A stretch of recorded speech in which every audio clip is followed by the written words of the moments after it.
The power of love is infinite. God's love for us, all of mankind, all of humanity, it's infinite.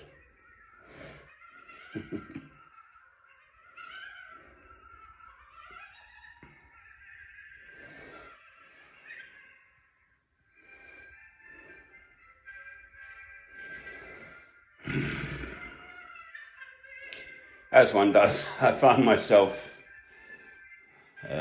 just watching a little clip of a chap called Robert, a coloured chap in America, or black chap anyway, and he'd been involved in a road motor car smash up and was very, very severely burnt, and they'd had to totally reconstruct his whole face, the big cut you do all round here, and he'd had a full face transplant and very powerful suppressant drugs because the body wants to reject this foreign tissue and all that side of things. One daughter, it was on the BBC,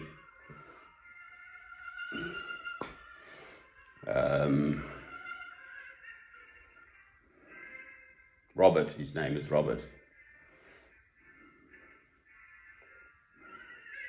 And the beauty of that gentleman was his faith.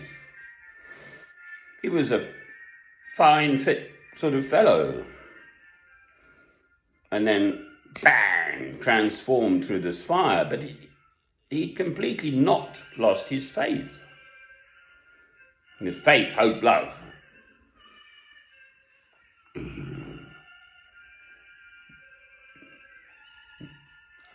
Right, I've got to cut her off because I start chattering away in a minute. I've got two of these machines.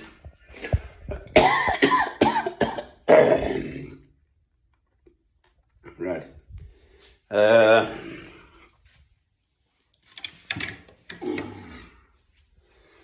I mean, it was just so wonderful to see him just speaking like that. The power of his faith. I mean, he was on a drip 3-4 hours a day just to keep him alive. His poor daughter, managing somehow. I think the mother was ill too, elderly parents. So 3 days with her father, then a few more days with the mother or something, have a break from the father, because it's really acute, intensive, basic nursing care for someone in those circumstances. And she still loved her daddy. And then the chap who rescued him was a complete stranger, driven up. There'd been an accident and the cars were burning. So he checked the car that had caused the accident. The geezer was there, but alive and okay. The other geezer was in an already burning motor car, and his instinct was just to go and rescue him. And then afterwards, we're talking, I think, a year after this, the big operation and everything. A whole face transplant, we're talking here. And the plastic surgeon was interviewed and all of this and that. And they'd become firm friends. And the guy was saying, the chap who rescued the man in the motor car, Robert, that he chose a different route that night because he didn't normally go that way. Now, that feels like God orchestrating this whole matter. I mean, to me, I've been thinking about him all day, this chap Robert. My son's name was Robert, you see. My grandfather on my father's side was Robert. You pick the grandfather's name, etc. So I'm not going to forget the name Robert. And how do these things work? I mean, his fingers are all, because the skin's pulled in and there were built sort of wounds on his body. I mean, he had massive burns, this chap Robert. And his faith actually, completely amazingly, was deepened and strengthened.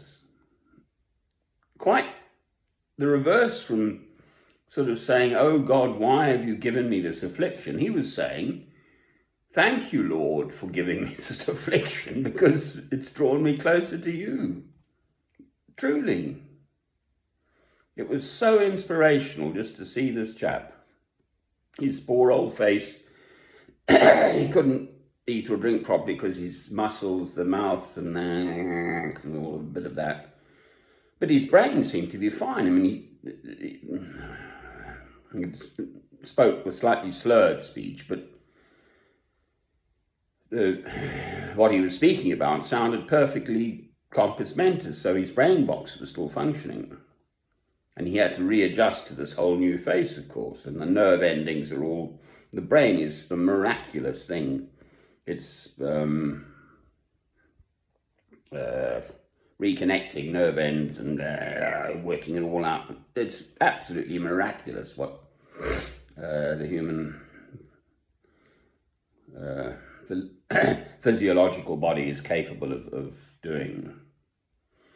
But I was just picking up on his faith. The strength of his faith, his love of God through Christ. It was just absolutely wonderful. So inspirational. Robert, you could, I'm sure, find him on the BBC website somewhere. Amen.